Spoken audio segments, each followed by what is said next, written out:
Bonjour et bienvenue dans Du vent sous la robe, le podcast qui vous emmène à la rencontre d'acteurs innovants qui construisent le droit de demain. Pour cet épisode, j'accueille Enke Kebede. Bonjour Enke, merci beaucoup d'être avec nous aujourd'hui. Bonjour. Enke, vous êtes directrice de l'école régionale des avocats du Grand Est, autrement dénommée l'IRAGE, au sein de laquelle vous avez créé la première école de l'innovation pour les élèves avocats en France. Le défi que vous êtes fixé, préparer les élèves avocats à relever les nouveaux challenges résultant des profondes mutations technologiques, économiques et réglementaires auxquelles la profession d'avocat est confrontée. À vous seul, vous semez donc un vent d'innovation inspirant. Enke, est-ce que vous pouvez nous parler un peu de votre parcours et de ce qui vous a conduit à vous intéresser au droit et à l'innovation? Merci infiniment déjà pour ça. Merci pour cette invitation au podcast. Merci un plaisir pour moi. Merci beaucoup. Alors merci aussi pour votre aimable présentation. Alors pour vous expliquer un petit peu mon parcours, donc je suis juriste. Je suis arrivée à l'IRAGE un petit peu par hasard, pour être tout à fait honnête. On m'a proposé le poste un vendredi soir, c'était lors des regroupements des écoles, sans vraiment me connaître, pour être honnête. Et donc le lundi matin, il fallait que je prenne le poste de la direction de l'école. Et c'était un vrai challenge. L'intérêt pour moi à l'époque, c'est que je partais d'une feuille blanche.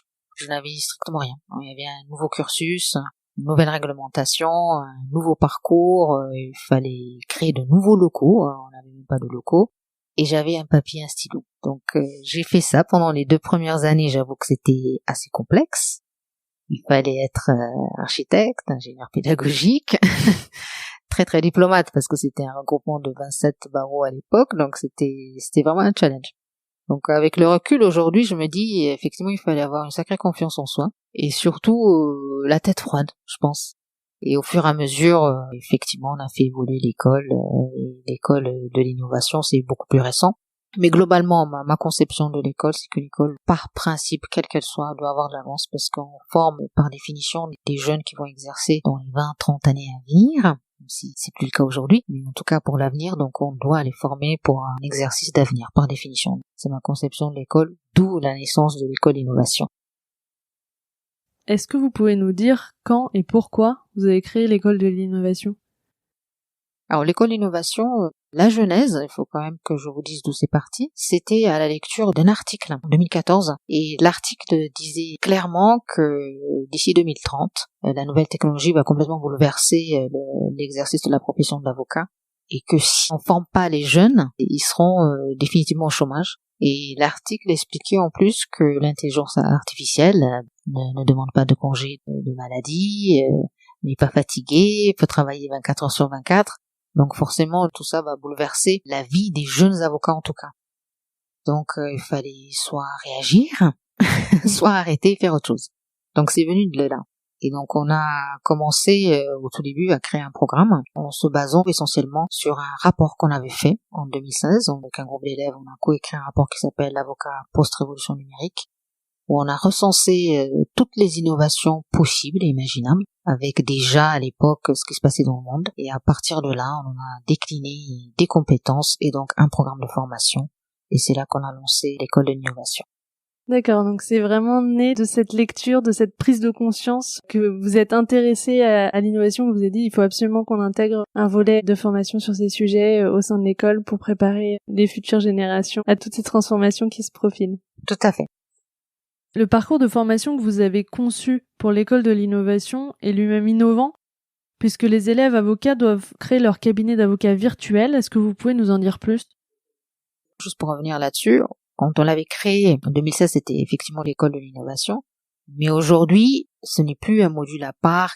Toutes les formations qu'on faisait avant sont complètement intégrées dans la formation de base en termes de management de cabinet d'avocats. Maintenant, c'est complètement transversal. Parce que c'est plus innovant, en fin de compte. Dans le parcours de base en management de cabinet d'avocats, dès pratiquement la première semaine, on leur demande de créer leur cabinet virtuel, on leur donne, déjà dès le premier jour, tout ce qu'ils doivent payer dans la vraie vie, voilà. Ouais.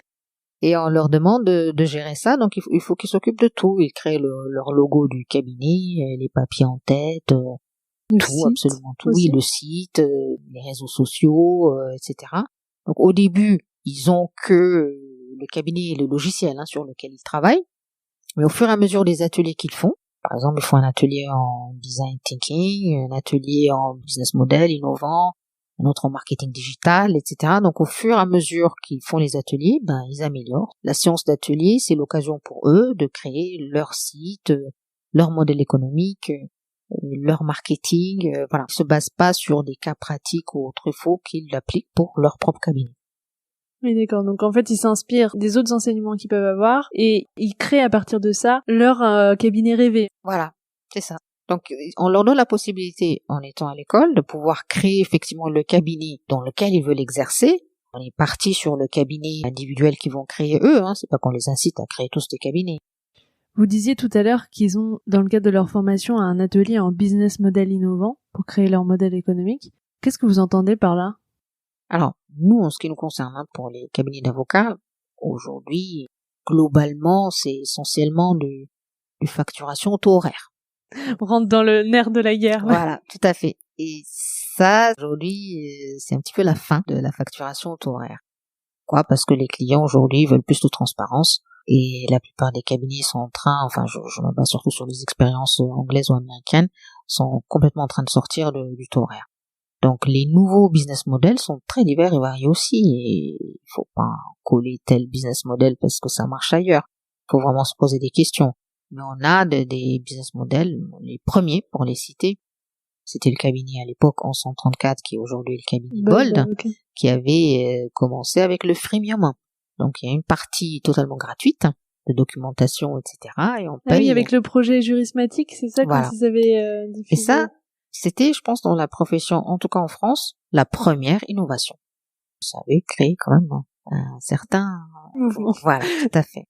Et aujourd'hui, on a plein de cabinets qui font, par exemple, la facturation à l'abonnement. On a beaucoup d'autres business models. On a en mode SaaS. On a plusieurs types de facturation aujourd'hui. Qu'est-ce que vous voulez dire par en mode SaaS? Alors ça, c'est un peu comme les abonnements. Donc, je prends un exemple. On a comme client une direction juridique. Ils payent un abonnement tous les mois, qu'ils aient des problèmes juridiques ou pas. D'accord. Et donc, moi, en tant qu'avocat, je suis disponible pour les aider sur tel ou tel point.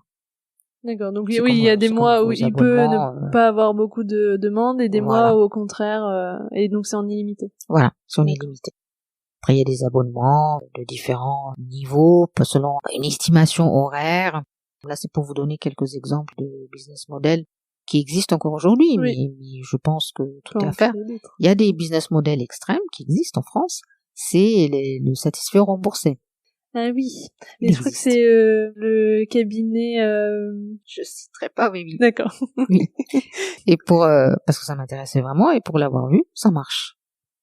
Et donc ils remboursent vraiment? Ah oui. Les gens payent plus que prévu.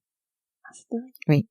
Donc finalement, le fait d'avoir proposé de rembourser si les clients ne sont pas satisfaits, non seulement ils n'ont pas besoin de rembourser, a priori, mais ils vont gagner plus parce que les clients sont hyper contents. Oui. Alors, c'est vrai que quand on dit comme ça, on a l'impression qu'on a juste mis ça et pas un prix. Non, c'est pas ça du tout. Il y a une vraie grille de satisfaction. Qu'est-ce que le client appelle satisfaction? Donc, on fait une vraie grille qui est signée des deux côtés. C'est quoi la satisfaction? Est-ce que vous voulez un mail d'information tous les jours ou pas du tout? Qu'est-ce que vous attendez exactement? Sans parler du résultat, ou pas du résultat. Mais il y a une satisfaction déjà de relation entre le client et l'avocat qui est mise sur une grille, une charte, que les deux signent. Donc cette grille, elle est co-construite avec le client pour chaque client. C'est pas une grille type. C'est une grille type, mais tous les clients, tous les clients n'ont pas les mêmes définitions de satisfaction. Oui, donc c'est une grille qui est adaptée en fonction des besoins et des envies des clients et de ce que pour eux représente la notion de satisfaction. Voilà. Et en fonction de ça, à la fin, il revoit cette grille et il décide, ok, vous n'êtes pas satisfait, mais effectivement, j'ai jamais reçu de mail, donc vous êtes remboursé, ou vous avez été exceptionnel, je vous paye même plus que ce qui est prévu. Et ça marche, vraiment. Moi aussi, j'étais très sceptique, je dois l'avouer, mais pour avoir vraiment vu de près, ça marche. Donc c'est ça que je dis, il faut pas se limiter. Et c'est vrai, la personne qui a mis ça était basée sur un modèle en ligne pour des menuisiers, enfin un truc qui n'avait rien à voir. Donc c'est pour ça que je dis, il faut pas se limiter. Tout est possible. Voilà. Faut vraiment tenter beaucoup de choses, mais pas juste coller un business model d'un cabinet parce que ça fonctionne bien dans ce cabinet. Non. par rapport à notre proposition de valeur, à nos valeurs, tout ça, c'est peut-être pas la même chose qui s'applique à nous. Petite parenthèse, il s'agit ici du cabinet Bamboo & Bees créé par Marc Lipskier. C'est un cabinet nomade qui propose effectivement des business models innovants comme le satisfait ou remboursé, le partenariat ou l'abonnement. S'agissant du système satisfait ou remboursé, juste une petite précision par rapport à ce qui a été dit. Chaque critère de satisfaction établi avec le client est pondéré par le client en fonction de l'importance qu'il revêt à ses yeux. Et au terme de la mission, chaque critère donne lieu à une note de la part du client. Si la note finale est inférieure à 75%, le cabinet rembourse l'argent qui a été versé par le client. Si la note finale est comprise entre 75% et 125%, l'argent du client est conservé par le cabinet. Et si la note finale est supérieure à 125%, un honoraire de résultat convenu à l'avance est versé par le client. Ce qui explique que les clients puissent parfois payer plus s'ils sont vraiment satisfaits. Mais c'est convenu à l'avance. S'agissant du système de partenariat, en fait, il y a une première partie de la prestation qui est payée en numéraire, donc en vrai argent, au début de la mission, et la possibilité ensuite de payer la deuxième partie en actions de la société, du client du coup, pour des startups par exemple. Ces actions sont émises à leur valeur numéraire et les actionnaires de la société, donc les clients, s'engagent à racheter les actions pour le montant de la deuxième partie du budget, augmenté d'un taux d'intérêt qui est convenu à l'avance, au terme d'une durée convenue. Donc ça aussi, c'est assez innovant. Pour plus d'informations, je vous invite à visiter le site internet du cabinet Bamboo & Bees, dont l'adresse sera retranscrite dans les notes de l'épisode. Pour en savoir plus sur le projet Jurismatique, je vous invite à écouter, si ce n'est pas déjà fait, la première interview consacrée à Alexis Debord, fondateur de Leganov et cofondateur de Hercule The Legal Tech Agency, où il nous parle du projet Jurismatique à la 33e minute et 16 secondes. Le cabinet Bold Avocat propose également différents abonnements à ses clients et pour plus d'informations, je vous invite à visiter leur site internet dont l'adresse figure dans les notes de l'épisode. Donc dans le cadre de la création de leur cabinet virtuel, les élèves sont totalement libres d'inventer n'importe quel business model ? À l'école, c'est un vrai bac à sable. Donc on laisse la liberté à chaque élève d'inventer complètement des business models. Après on les teste, on voit la faisabilité, ça c'est faisable, pas faisable. Mais en tout cas, on lève les barrières.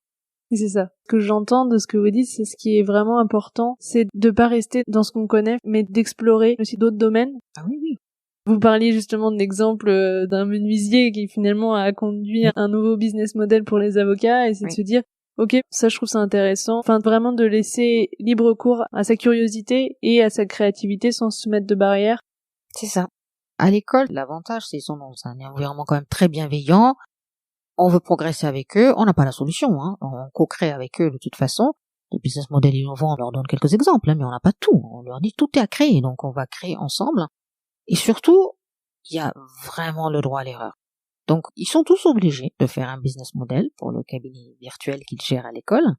Ils essayent, ils testent, mais vraiment en temps réel, de voir la faisabilité ou pas. Donc, des fois ça marche, des fois ça marche pas. Ce sont que des simulations, même s'ils gèrent pendant l'école un vrai cabinet virtuel. On leur donne vraiment des montants de factures, etc. On leur demande d'appliquer des business models de leur choix. On leur dit tout est possible, sauf le taux horaire. Donc à eux de créer d'autres systèmes, d'autres moyens, et des fois c'est vrai, ça peut aller très loin, mais on voit la faisabilité, si déontologiquement ça pose aucun problème, ben on y va. Et est-ce que vous avez des élèves qui, en cabinet, donc soit en stage, soit en collaboration, ont conduit à justement modifier le business model de cabinet où ils étaient ? Ah oui, oui. On a des élèves qui ont changé complètement le business model des cabinets, même de très gros cabinets, ou qui sont associés dans des postes d'innovation. D'accord, donc ça peut aussi être de créer un nouveau poste au sein du cabinet en lien avec l'innovation ? Oui. Est-ce que vous auriez un exemple de poste ou de choses innovantes qui auraient été mises en place dans ce cadre-là ? Oui, alors on a par exemple un des élèves, c'est un grand cabinet national en droit des affaires, qui effectivement avait pris l'élève au départ parce qu'il avait fait du droit fiscal, donc il devait être au département de droit fiscal, hein, logiquement. Mais au bout de 3 jours, quand ils ont compris tout ce qu'il a fait, et puis c'était un vrai esprit d'entrepreneur lui aussi, ben ils l'ont transféré au département innovation, qui est beaucoup plus transversal, et on dit on te donne 3 mois, tu nous trouves le nouveau business model de notre cabinet. C'était quand même un gros challenge. C'est pas évident, hein. Des fois, c'est une belle preuve de confiance aussi. Oui, tout à fait. Mais c'est très intelligent de la part des cabinets d'avocats. C'est pas forcément qu'ils sortent quelque chose, mais au moins c'est sûr, il leur a réfléchi à des choses sur lesquelles ils n'auront jamais pensé. Et ça, c'est bien. C'est vraiment un atout. Bon, il s'est mis beaucoup de pression, bien sûr.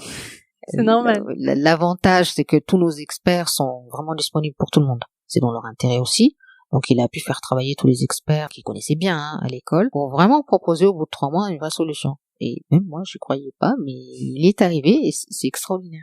C'est vraiment extraordinaire. Ça, c'est des choses un peu extrêmes peut-être. Mais on le voit même dans des cabinets, dans des petits barreaux, vraiment en province, où il y a des demandes, ne serait-ce par exemple de dématérialiser le cabinet d'avocats, ou des avocats qui exercent seuls, par exemple, et qui prennent les avocats pour des missions, par exemple dématérialiser le cabinet d'avocats. Donc c'est très intéressant. Ils font de moins en moins de droits, je dois l'admettre, mais ils sont dans les cabinets pour vraiment impulser l'innovation. Mais encore une fois, ça n'a rien à voir avec la technologie. C'est plus un conseil de réflexion, par exemple. Il y a aussi un autre cabinet, c'était une élève qui était dans l'Ouest, où il y avait une vraie réflexion pendant 3 mois sur la nouvelle proposition de valeur du cabinet. Et les cabinets ont tout intérêt à prendre ces gens qui sont totalement extérieurs, qui connaissent pas le cabinet en arrivant. Donc forcément, ils ont une vision différente. Voilà.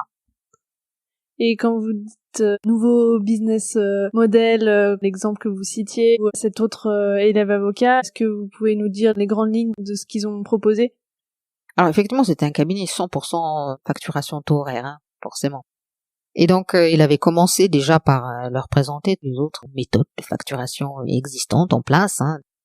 Et ils n'ont pas pris un modèle, mais ils ont décidé quand même d'expérimenter par département, parce que c'est un grand cabinet, donc par département et selon la clientèle et selon l'offre, d'abandonner progressivement le taux horaire.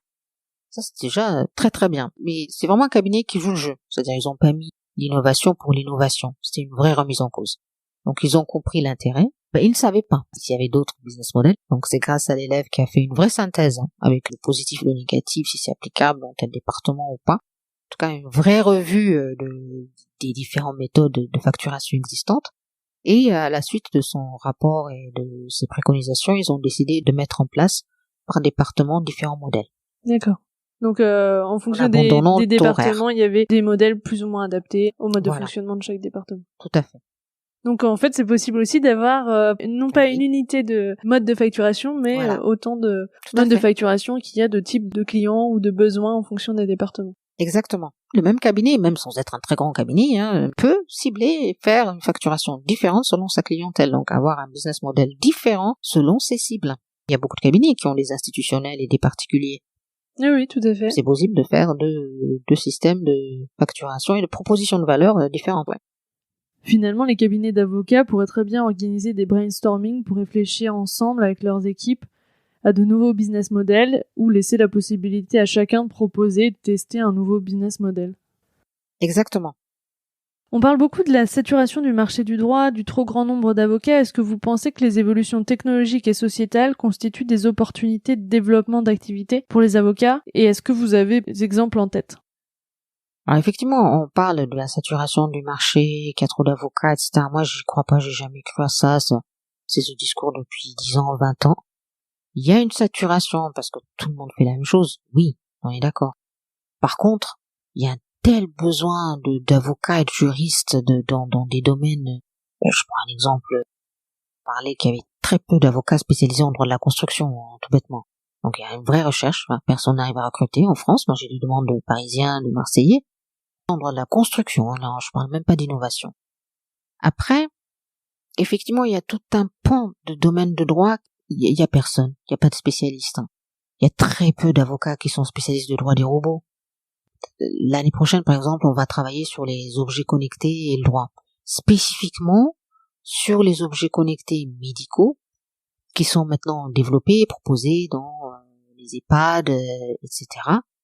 Pourquoi je vous parle de ça? Parce que on a des personnes avec qui on travaille qui a ce projet-là, qui a un projet national où il développe des objets connectés pour des malades du diabète notamment. Et il m'a dit, bon, ça fait déjà 3 ans qu'il est sur le projet, il n'a jamais croisé de juriste et d'avocat. Ça me semblait quand même stupéfiant. Oui, effectivement. Voilà. Et au fait, lui-même ne comprenait pas, mais qu'est-ce que je vais faire avec un avocat? Je dis, mais il y a des tas de questions.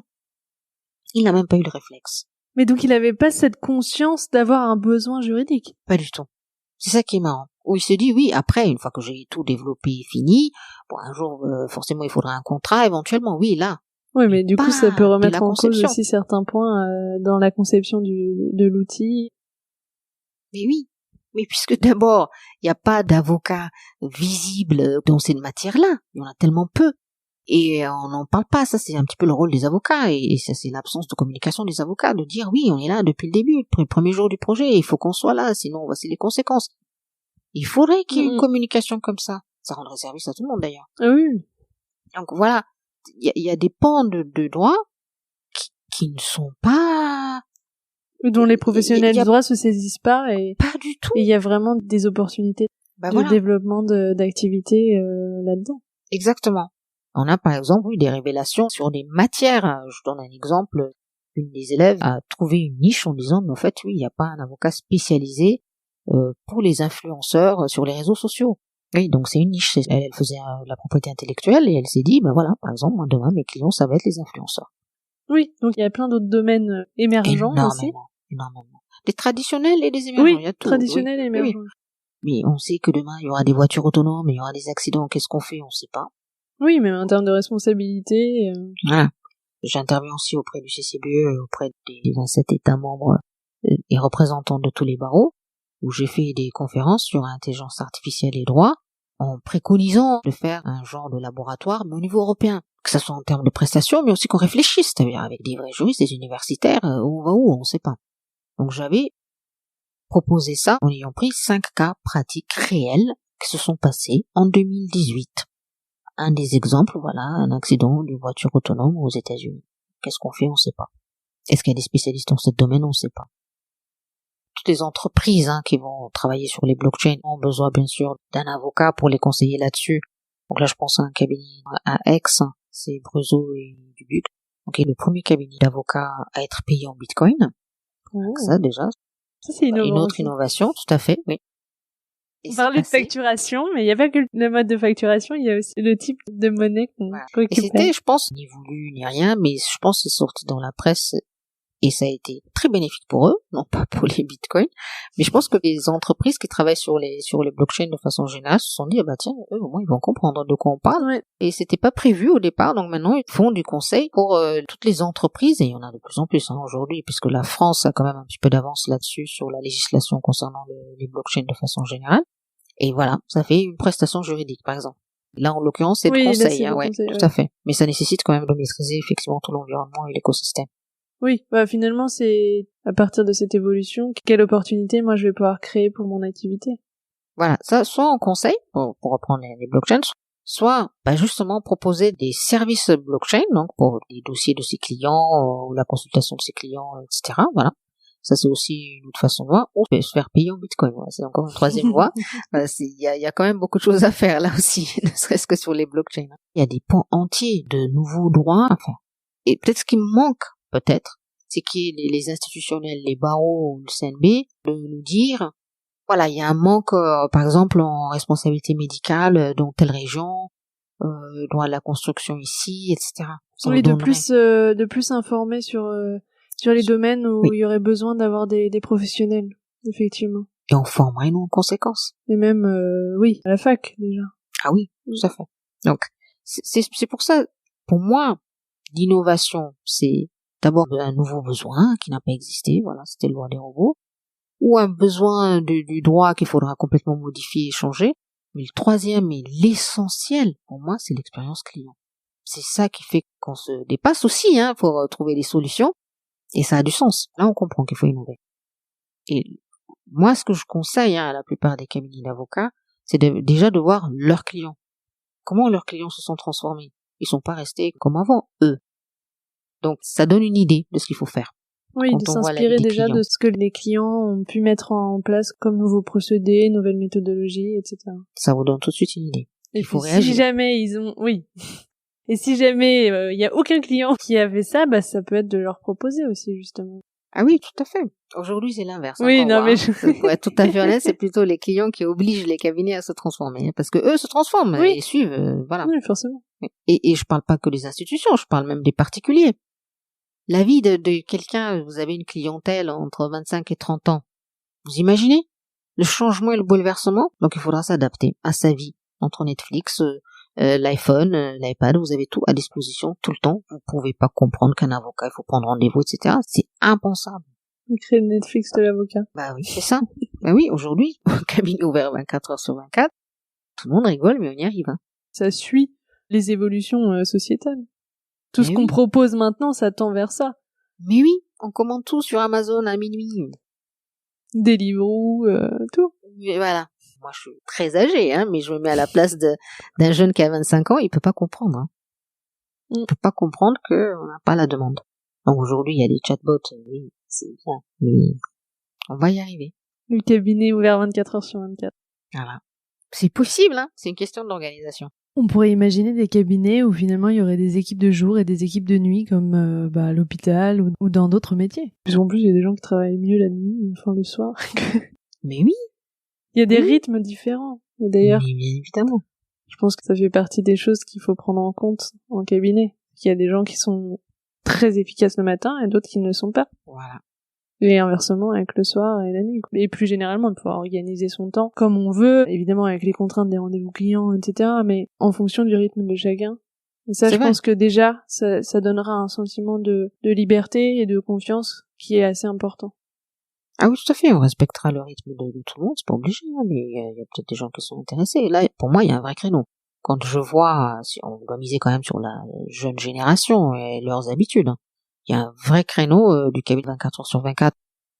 Les cabinets anglo-saxons où on vous répond à votre question dans l'heure qui suit, oui, ça existe depuis un moment. Bon, il faut être raisonnable, voilà, faut pas dire toutes les secondes, mais on répond à votre question juridique dans l'heure, oui, ça existe.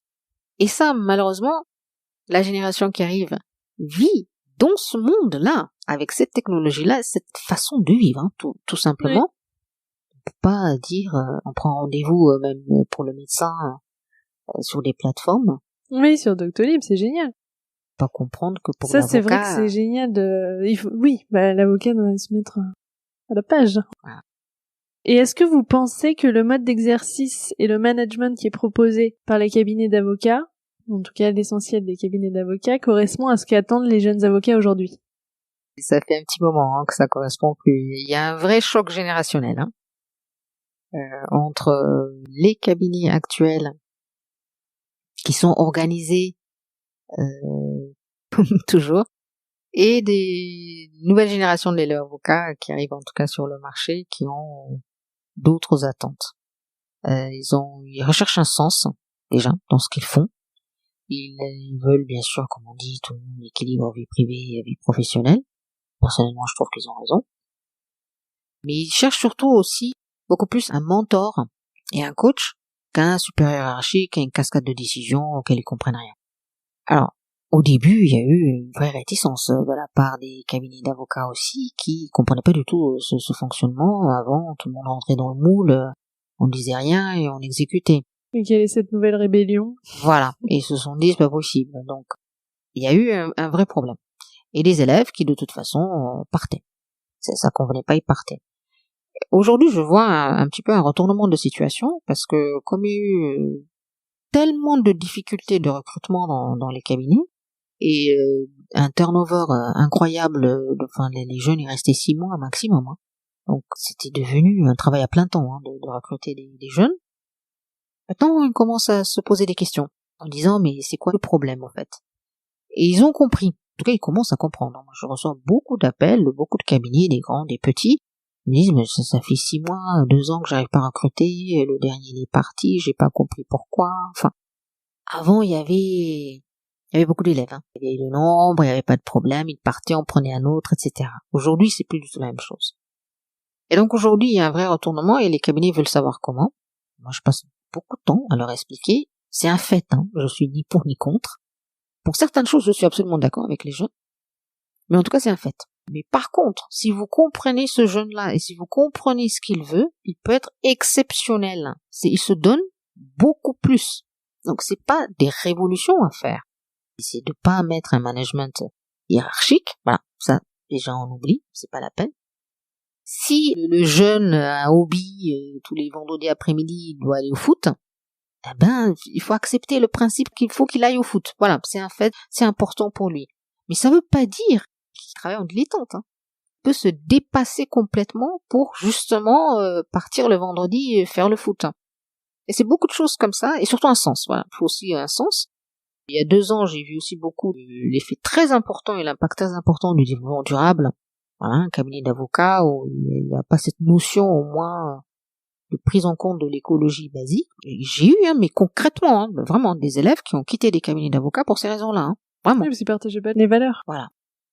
Et c'est comme ça. Heureusement qu'il y a ces valeurs aussi qui sont défendues.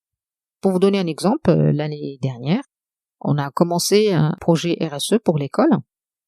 Donc, il fallait vraiment retravailler tout ce qui est le volet solidarité et aussi développement durable. Et ça, sincèrement, c'est une initiative des élèves. C'était même pas une initiative de l'école. Ils ont trouvé scandaleux qu'on ait encore des gobelets en plastique et dès le lendemain, j'ai fait un groupe de travail, j'ai dit OK, on y va.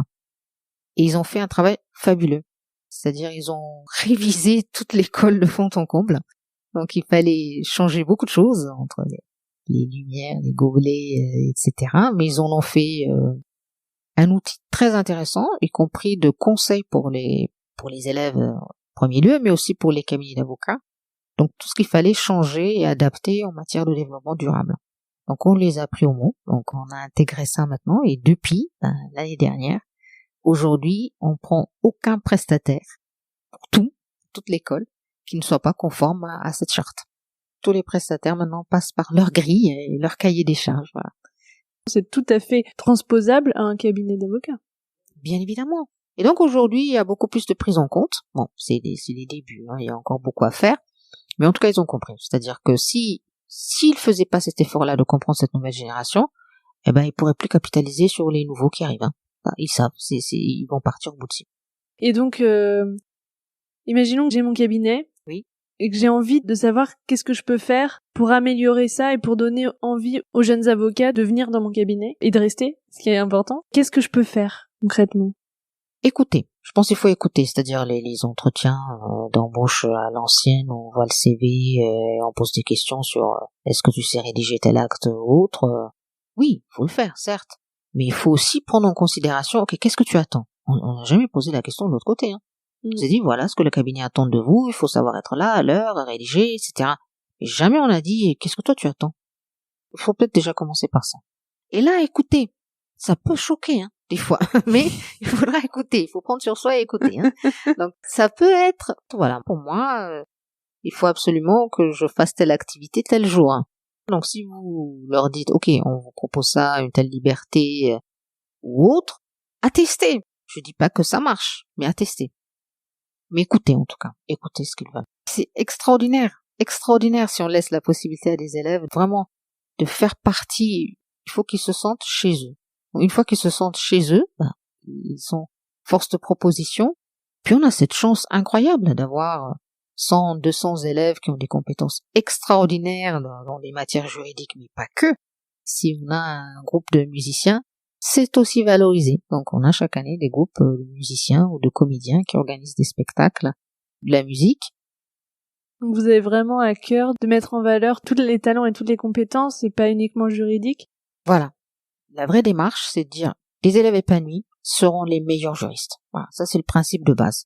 Oui, mais c'est très vrai. Ça c'est la première chose. Et puis deuxième chose, c'est que malheureusement, les élèves ne font pas de lien entre leur passion et les domaines de droit dans lesquels ils veulent exercer. Et des fois, il y a des passerelles à faire. Quelqu'un qui a un grand talent de musicien pourra faire quelque chose avec ça. Moi, je vois, à Strasbourg, on a quand même quelques cabinets qui ont mis en avant, même s'ils font pas que de la musique, mais c'est juridique en musique. Voilà, ils se sont pas spécialisés que dans le conseil pour les musiciens, mais c'était des atouts et ils ont certainement des clients qui viennent pour ces raisons aussi. Oui, parce qu'ils se sentent peut-être plus compris ou ils partagent certaines partage valeurs, de passion, de valeurs, tout à fait. Et est-ce que vous avez en tête un modèle un peu révolutionnaire de façon de fonctionner d'un cabinet d'avocats?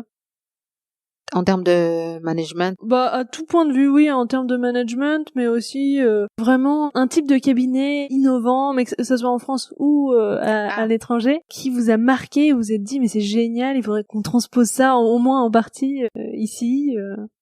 Alors oui, alors je vais vous parler d'un cabinet d'avocats que j'ai vu à Helsinki, en Finlande, et c'était lors du Legal Design Summit. Bon, j'ai assisté aux ateliers 3 jours avant, donc j'ai fait 3 jours à Helsinki pour des ateliers de legal design pour conseiller des partenaires. Bon, moi, mon groupe est tombé sur un cabinet finlandais qui s'appelle Fondia, et on devrait, par groupe, on était un avocat finlandais, une dizaine italienne et moi, conseiller comment ils pourraient innover. Donc on les a rencontrés, et là, la rencontre a été stupéfiante parce que le cabinet est déjà extrêmement innovant. Donc, on est allé à leur cabinet, on a visité. Les locaux sont sublimes, complètement adaptés forcément à la nouvelle génération, avec un café, des espaces de relaxation, enfin, vraiment très très bien équipés. Là, pour le coup, ils cochent toutes les cases génération les millennials. Et en plus de ça, c'est un cabinet déjà dont le modèle économique est complètement innovant. C'est un cabinet qui est très récent, qui a existé, je pense, depuis 2014, mais qui fait que sous-traiter les problèmes juridiques, les directions juridiques, donc ils sont focalisés là-dessus. C'est un cabinet, on va parler de management hiérarchique, pour le coup, il y a 0 hiérarchie, il y a 0 associé, tout le monde est égalité, et ils sont quand même plus de 150. Et le fonctionnement... Ils sont nombreux, en plus. Ah oui, ils sont nombreux, c'est pas 4-5 personnes. Donc le fonctionnement du cabinet, c'est que tout se passe en mode projet. Il y a un client, un projet, il y a une équipe pour ça. Avec un chef de projet? Il y a un chef de projet pour ce projet-là. Mais qui change du coup? Systématiquement, ça change. Un autre projet, c'est un autre chef de projet. C'est à tour de rôle. Enfin, c'est pas tellement à tour de rôle. Ils nous ont expliqué que c'est en fonction des questions juridiques posées. Donc, s'il y a majoritairement, par exemple, le droit fiscal, ce sera le fiscaliste qui sera le chef de projet de ce projet-là. D'accord. Donc, voilà comment c'est organisé. Donc, il y a des bureaux, mais les gens peuvent travailler de chez eux, l'espace de collaboration. Voilà. Mais tout se fait en collaboration. Il y a 0 hiérarchie. Et c'est un cabinet qui marche très bien, la preuve, ils sont à 150. Oui, donc c'est la preuve qu'on peut adopter des nouveaux modèles et que ça peut fonctionner d'un point de vue rentabilité aussi économique et viabilité. Tout à fait. Et ce cabinet qui est déjà tellement innovant était partenaire pour nous demander une innovation. Alors c'était un petit peu le choc. Ils sont dans la dynamique d'innover constamment. Et effectivement, la question qui se posait, c'est de dire, voilà, on était quand même très peu au départ, on est arrivé à 150.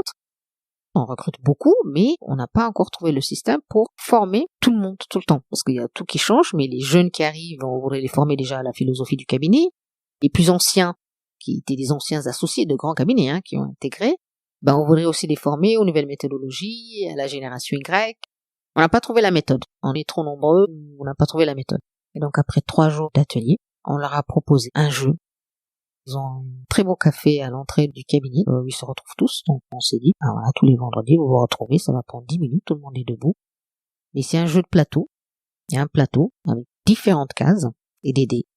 Donc chaque avocat du cabinet doit jouer au jeu.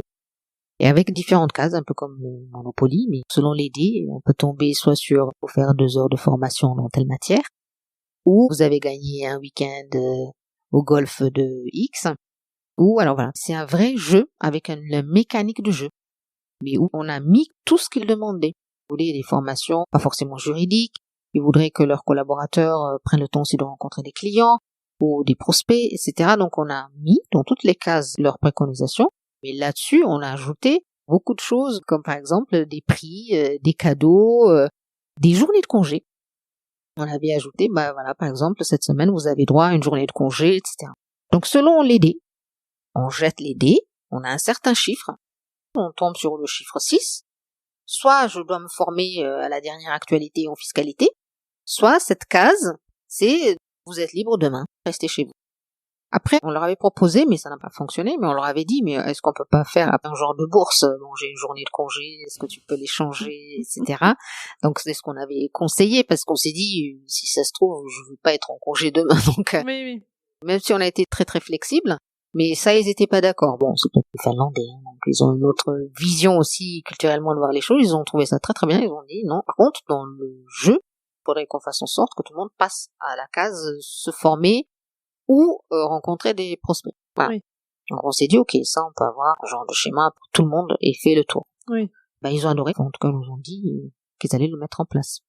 C'est un bel exemple, ça aussi. Voilà, on fait le tour complètement de l'innovation, où là, en l'occurrence, c'est l'innovation où il y a zéro technologie pratiquement, à part effectivement, parce qu'ils travaillent en collaboratif, ils ont beaucoup d'outils collaboratifs, mais il y a pratiquement pas de technologie là-dedans, vraiment pas.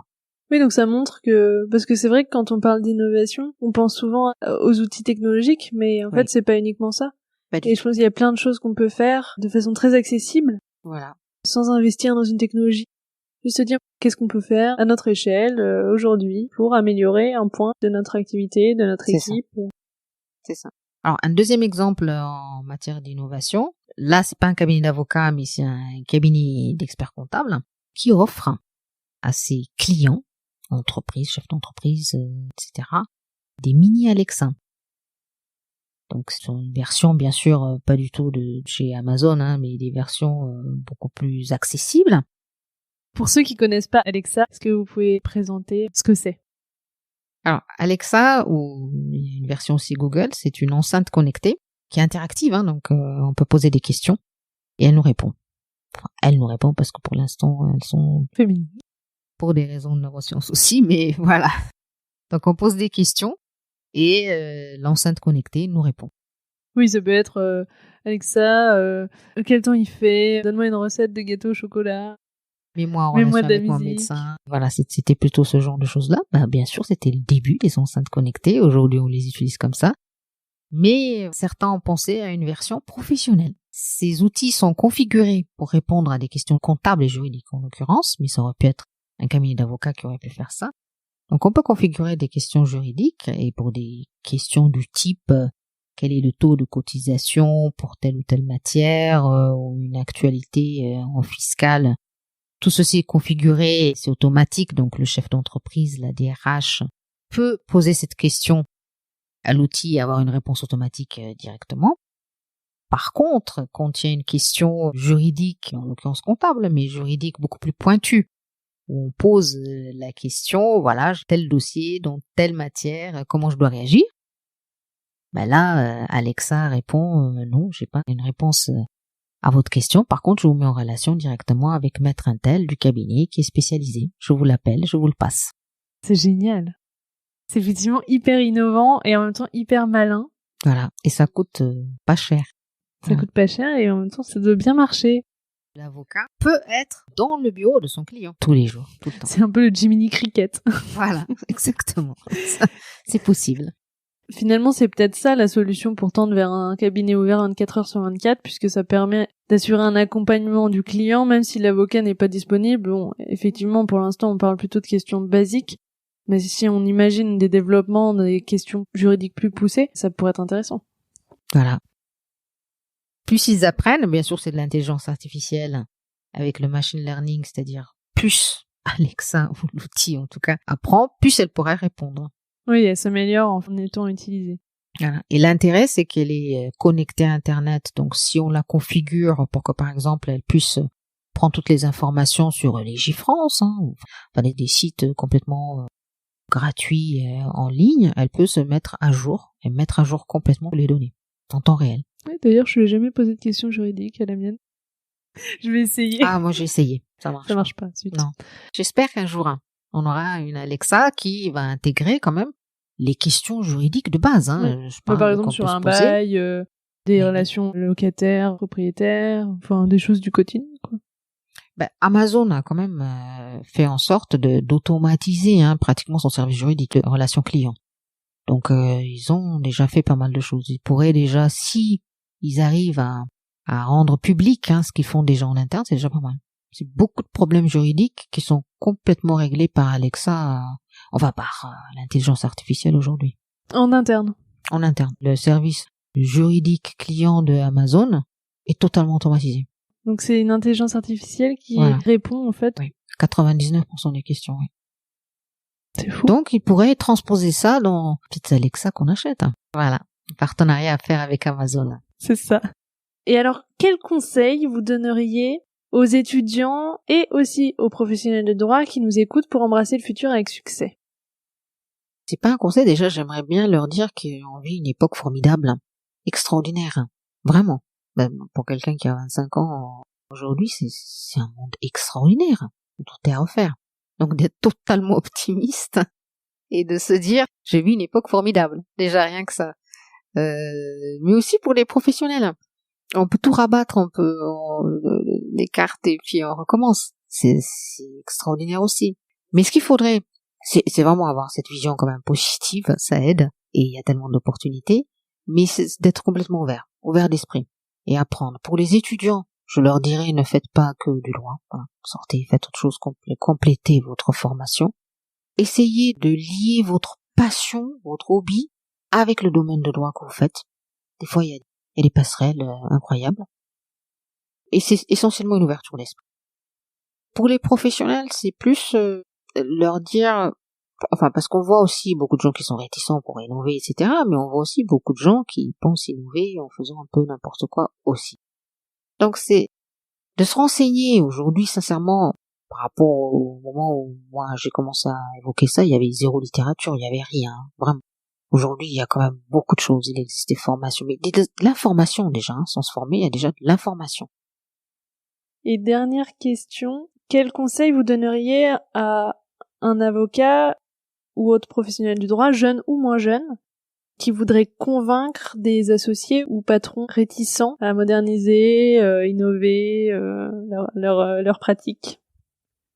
Alors, c'est vraiment pas facile, hein, parce que, bon, nous, on a la chance, nos élèves, ils ont des cabinets qui, a priori, les prennent pour ça, donc c'est bien. Mais je sais qu'il y a beaucoup de gens qui sont confrontés à ça. Beaucoup de jeunes. C'est pas facile. Parce qu'ils veulent quand même rester dans le cabinet, il y a un enjeu. Et ils sont pas bien. Ils savent qu'ils peuvent faire mieux. Et on les comprend pas. Ça, je peux comprendre. Ça arrive très très souvent. Alors, moi, mes conseils, parce que je passe beaucoup de temps à échanger avec les élèves, et je leur dis, l'avocat, l'associé, le cabinet va changer les choses que s'il voit un intérêt. Mais il faut que ce soit concret. Quelle que soit la situation, c'est d'expliquer l'intérêt. Et ça, c'est un bon réflexe, de toute façon. Il faut faire comme si l'associé du cabinet est votre client. Vous êtes jeune collaborateur, vous venez d'arriver, c'est votre client. Comment vous arrivez à convaincre votre client à changer, à mettre en place telle chose, à vous payer? Il faut avoir la même démarche envers l'associé. Donc vous allez avec des arguments, avec des vrais résultats, avec des constats. Voilà, tel cabinet a mis en place telle chose, voilà, ils ont augmenté le chiffre d'affaires de 30%, etc. Prenez-le comme un vrai dossier de client.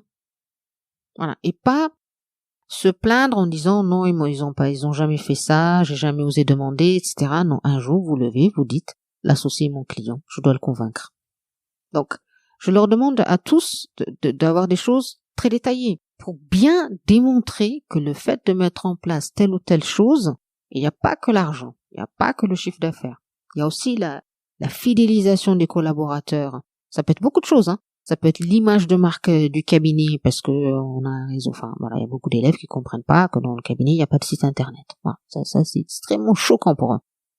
Ils savent faire maintenant des sites internet. Donc ils peuvent faire, ça coûte même rien en fait. Et donc, de convaincre, de dire ok, il n'y a pas de site internet, voilà ce qui se passe si on met un site internet, mais comme un vrai dossier de client. Et ça marche, vraiment. Bon, je dis pas que ça marche toujours, hein, mais la plupart du temps, quand c'est fait sérieusement, quand tu as une vraie démonstration, ça marche.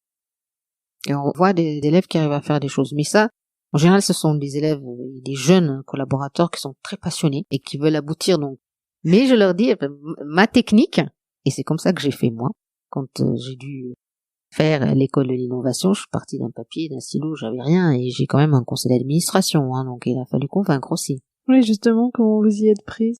C'était pas facile, parce que je parlais de choses et des notions, et la moitié était en anglais, forcément je parlais de blockchain, etc. Donc, personne n'avait jamais entendu parler de ces notions. Bah, j'ai fait comme une plaidoirie. J'ai plaidé, et j'ai expliqué, voici, ça c'est l'avenir. On est une école, on doit de toute façon former l'avenir. Peut-être que je me suis complètement trompée, mais on est obligé de faire un test. On est obligé. Après on fera, et puis vous évaluerez, vous verrez. Mais en tout cas, on peut pas ne rien faire, ça c'est pas possible. J'ai un conseil d'administration de 80 personnes. Mais mauvais confiance. C'est une belle plaidoirie. Remercie. Oui, je les remercie. Mais je lui ai expliqué, là aussi, c'était un vrai dossier. Moi, j'ai triplé mon temps de travail. Ça coûtera de l'argent, etc. Mais, sinon, on sert à rien, en fait. Franchement, si c'est pour refaire la même chose que la fac, qu'est-ce que vous apprenez de plus que si vous achetez Dalloz en ligne? Rien. Donc, pour convaincre, c'est vraiment être concret et préparer un dossier béton. Comme un client. Si tu vois pas l'intérêt, ça marchera jamais. C'est pas la peine. Et sur quelle note vous aimeriez terminer cette interview? Vous remercier, parce que vous m'avez écouté pendant tout ce temps-là. Merci beaucoup. Merci à vous. Merci infiniment. Et puis, vraiment, vous souhaitez bon courage pour tout ce que vous entreprenez. Et vous souhaitez beaucoup de chance pour ce que vous faites, mais je crois beaucoup en vous. Merci beaucoup et merci pour ces échanges passionnants. Et Merci. je pense que ça passionnera aussi beaucoup d'autres personnes. Merci.